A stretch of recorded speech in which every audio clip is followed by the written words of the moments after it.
You look at Facebook and Twitter, you think that everything is good. But I swear I feel pain and like I'm misunderstood.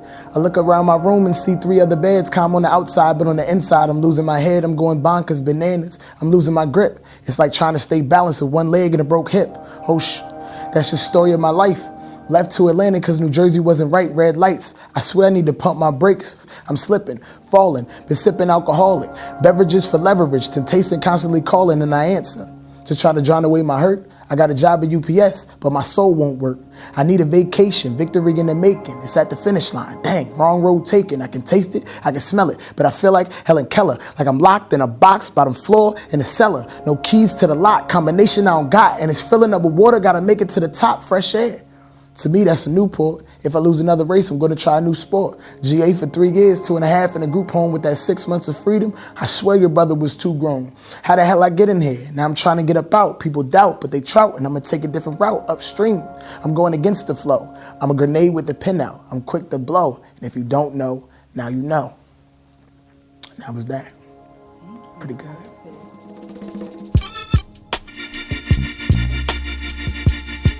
Down for about let's do hip hop station, man. Pezo finessing your radio is going down real serious tonight. P.O.P stands for pain on paper, poems over pistols. One of our missions is basically teaching kids how to redirect that anger, pain, and frustration into writing a poem, a rap, a song, or a short story. We're here to show you that there's a monster inside of you. And if you don't try to address it, or you don't try to release it, it becomes bigger and it changes you. But you got to start dealing with the thing that's inside of you that hurts you the most.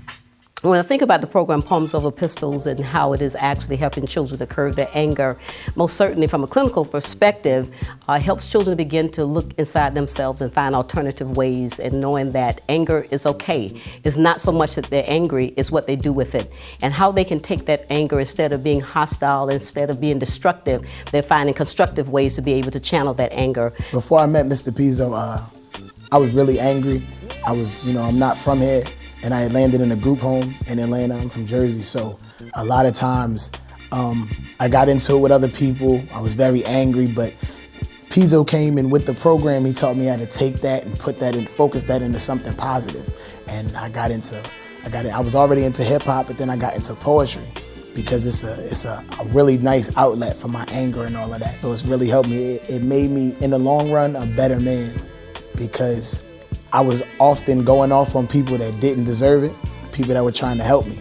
And now that I have a place to channel it, it's a lot easier for me.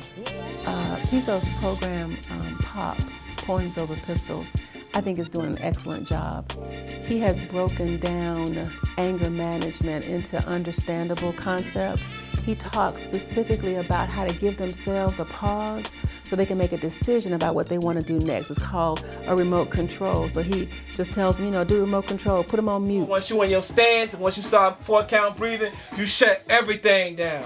And he even has a particular stance that involves pressure points to help you calm down. You have a particular stance, you look at that person, you put them on mute, and you take control of the situation and decide what you want to do with that. Well, the baseline process is a process that, when I thought about it and how I came up with it is that you see kids walking down the street and they bobbing their heads. You see them on the MARTA, which is the train, bobbing their head, they're on buses, they playing music in their head. So I was like, we need to use that. They already doing it, so we need to use it for a more positive, something that helps them, you know what I mean? Because they already doing it. It's basically when we get the students in the program to when they're in a confrontation, when they're in their pop stance, we get them to mentally create a beat in their head. It could be their favorite song or they can actually create one. And how we practice this, we get 2 students. One is giving the negative feedback, the other one is in the pop stance accepting the feedback, and the one accepting the feedback actually makes the beat in their head. And once they create that beat in their head, they're setting a tempo. And that tempo is getting them ready for the silent chant to create a bar or create a chant that they can go over with a rhythm. Just give them the first thing, type of sound that came to my mind while that was happening. Right. Just to show them how one simple idea can be you know, a #1 hit song on the Billboard, what I do is I take that mental beat and I create it live in the sessions.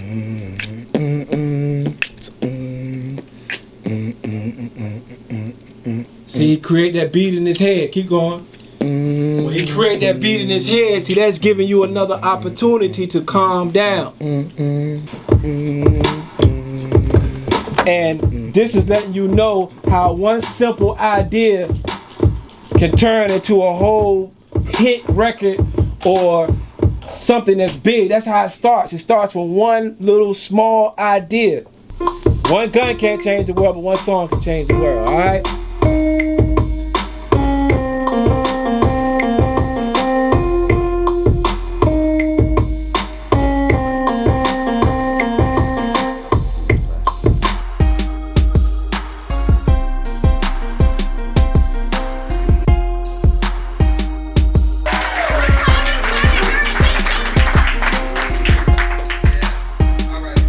I'm most proud of seeing someone like Jordan who never wrote a poem in his life, never even thought. When I first talked to him about poetry, he was like, man, that's lame.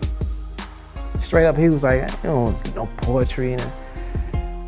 And to see him winning Poetry Slam, you know, so to have my hand in helping, you know, young brothers and sisters come up, because I take this serious. Like, I do this because I have a passion to do it, and I discovered that I couldn't understand why I was working in a lockdown facility counseling kids after I get off the air and they didn't even know who I was.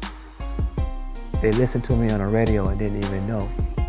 And then one day they just discover it, maybe like a year after, like, man, why you waste? It wasn't important. So I'm just passionate about helping, and my piece is no bigger than anybody else's piece. So we all gotta put our pieces together to create that picture for the future. That's what a puzzle is all about. I wouldn't have done the poetry thing, you know what I mean? You know. It was for Pop. All right. But you want some points? You want some points? Pop helped me. Oh, Pop helped me in everything I did. I wouldn't be the man that I am. No, you was already the man you are. Yeah.